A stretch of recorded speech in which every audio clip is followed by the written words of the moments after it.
Hey everybody, welcome to my suburban oasis. My name's Soleil and this is a plant haul. I have to tell you, I'm super duper excited about this plant haul. I can't tell you, it's probably one of my favorite plant hauls that I have ever done. And it's because I got some amazing evergreens in addition to perennials and annuals. So it's like a smorgasbord of plants. And I have to tell you, I garden in a zone 6A, used to be a zone 5B. So I like to try to get things that are definitely going to be hardy in my zone. And I think I've got some of those for you. In fact, I've got some of them that span quite a few zones. So let's get started. Okay, well, I'm going to kick this off with good old begonias. I think these are absolutely beautiful with their pink flowers and their gorgeous deep dark burgundy foliage. Now this is one that grows in part shade, also maybe part sun if you're in a colder climate, and it blooms for spring, summer, and fall. So this has a really long bloom season. This is an annual here in our zone, but it's going to look beautiful in the ground. Now this was $12.98 and it was on clearance, so I was able to get this whole pack for $7, and there's 12 of them in here, so it's less than $1 per plant, and I think that's a really great deal for these annuals that will put on color for the rest of the season. Now this tray is a tray that I got from my local Van Attas. The last group of begonias was from Lowe's, and you can tell there's a bit of a difference between the two. So the leaves on this begonia are actually green, which makes them actually better for in the sun. So these are the Prelude Pink Begonia, and these go in full sun. So I'm excited about that because I have a place where I want to do some filling in around some new plants where we have some space. So these grow about 6 to 8 inches tall, not super large plant, and about 8 to 10 inches wide. So it's going to be a really nice, almost ground cover type flower for us, and it's great for borders and in garden beds and just anywhere that you want to plant this, like window boxes or containers.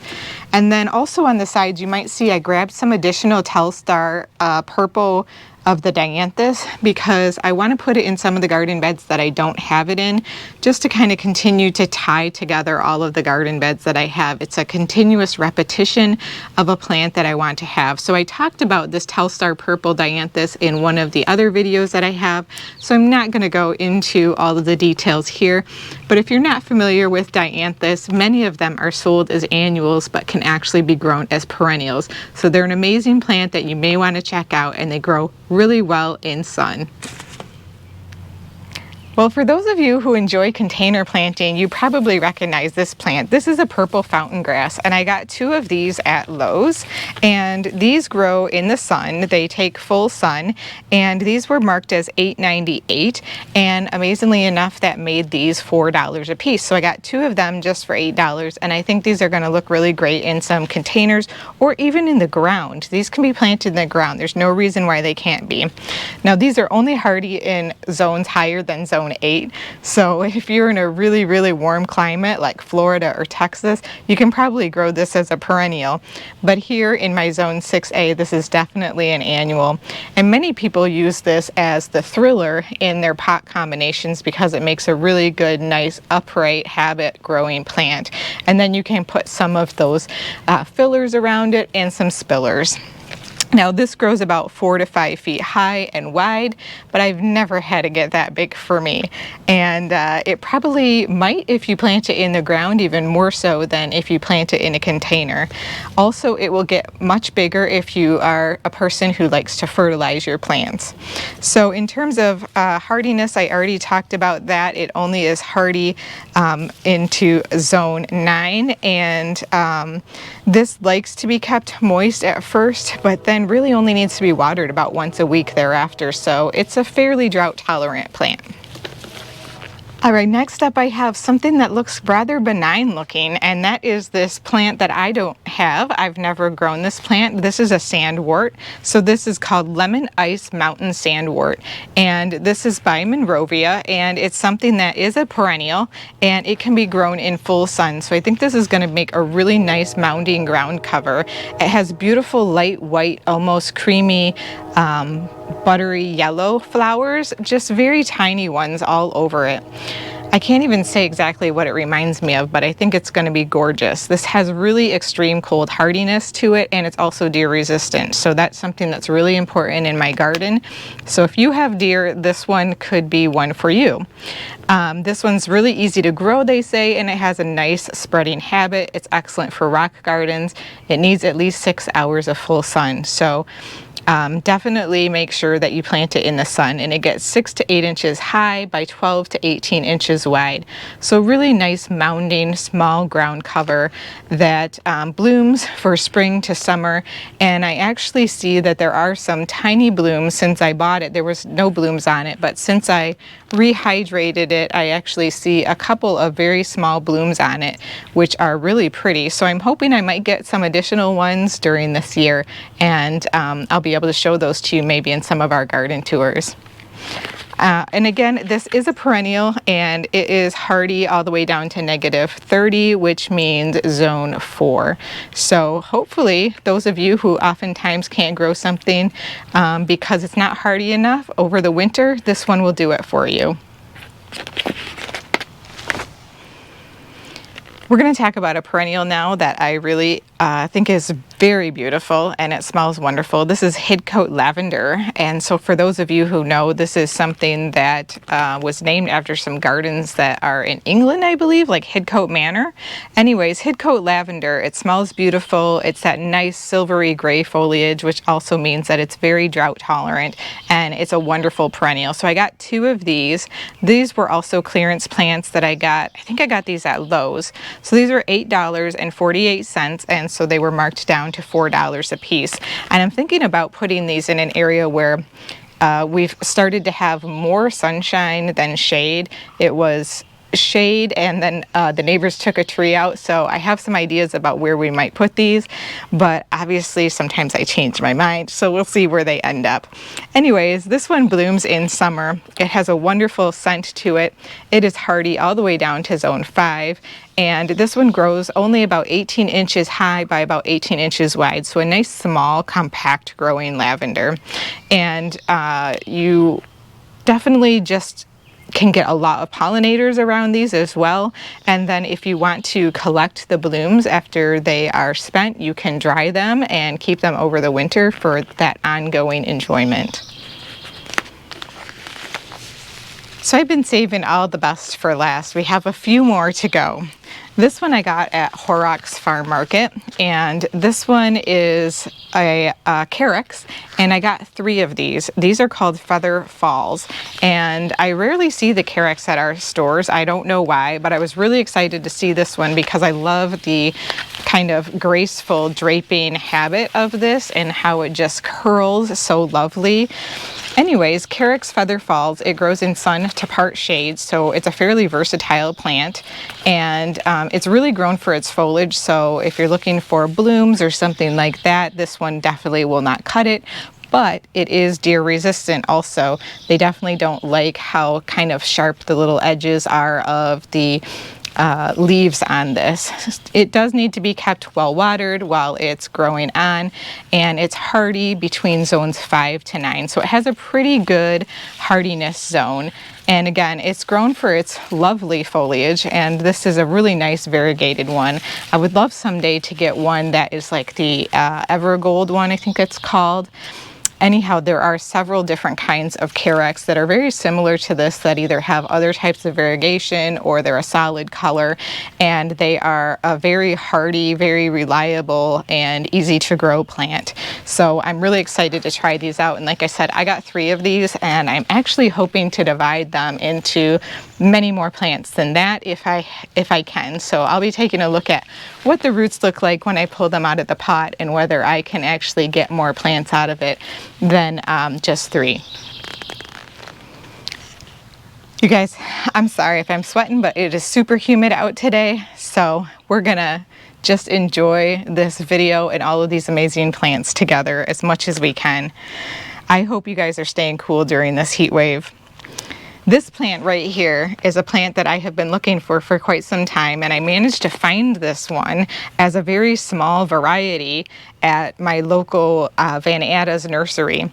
And so I got really excited when I saw this one because they're quite expensive because they're very slow growing. This is a dwarf umbrella pine, and it is a Japanese umbrella Pinerticillata. Pinerticillata? I don't know. Anyways, it's a Verticillata piccola.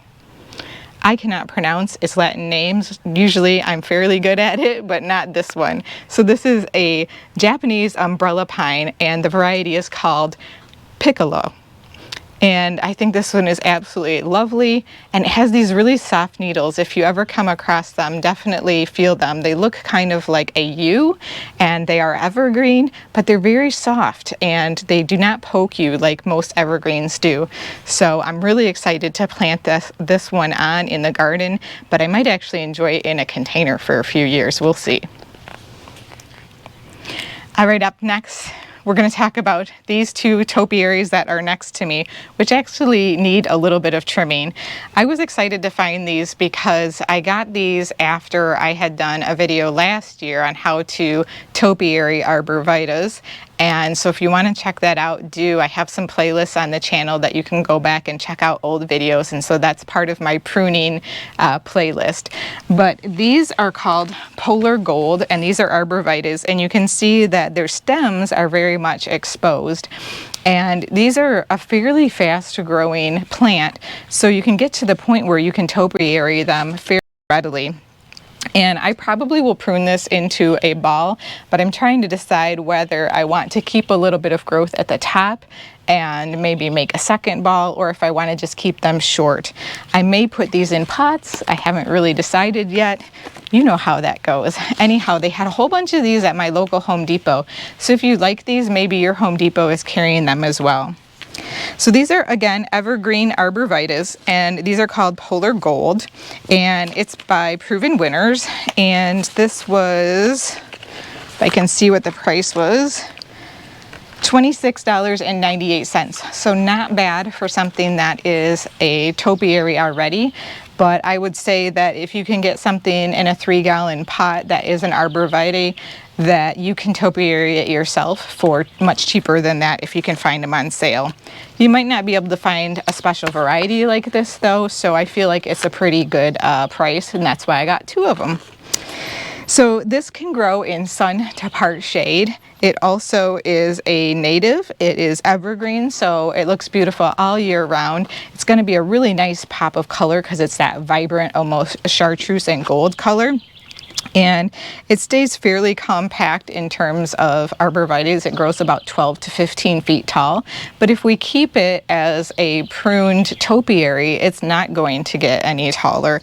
It might get larger if you let it, but that's all going to be within your control. So it grows about 4 to 6 feet wide as well. So this is a smaller variety of arborvitae if you wanted to buy it just as a regular arborvitae. However, one of the downsides to it is that it is not deer resistant.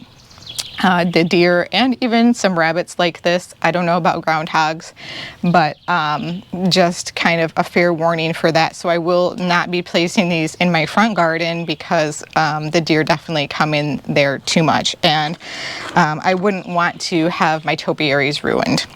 So this one is hardy in zones 3 to 7, so I'm sorry if you're in one of those really hot areas. This one just won't make it there, but it will do great in the colder climates. So I'm really thrilled about these finds. Again, I got these at a Home Depot, and so if you're looking for something like this, check them out or buy one and topiary it yourself.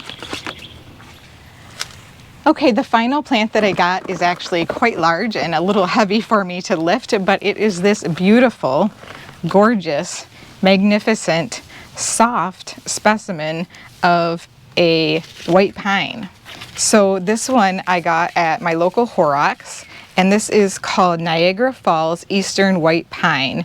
So this is a weeping pine tree, and it is very soft, just like white pine needles normally are, but it has a really nice blue color to it, and it has a beautiful weeping habit that you don't normally see. So I think this is gorgeous. This was on sale from $119.99, and so I think I paid around $90 for it out the door, which I think is an amazing price. They did have at least one more there, but I love it when I find like a rare evergreen plant, and you can tell that this plant haul made me really happy because of that. So I've got a lot of things that I can find spots for where I don't have that winter interest that I'm looking for. This one is going to be 3 to 6 feet tall and about 4 to 8 feet wide. But again, this is like a mutated version of a white pine, and so it is not going to grow super fast. It's more of a horizontal growing plant, and it will grow a little bit tall as well. But this is super hardy. This is hardy all the way down to -40, which means that it's hardy down to a zone 3, I believe. So super duper hardy. Really, really beautiful, beautiful specimen plant that can be planted just by itself as a focal point within a garden bed. And I'm really looking forward to finding a spot. The other thing that is on here that I'd like to show you is the really, really cute little teeny baby pine cones that it's growing. So that's something that I really love on pine trees that grow cones, and this one is that type. So super fun.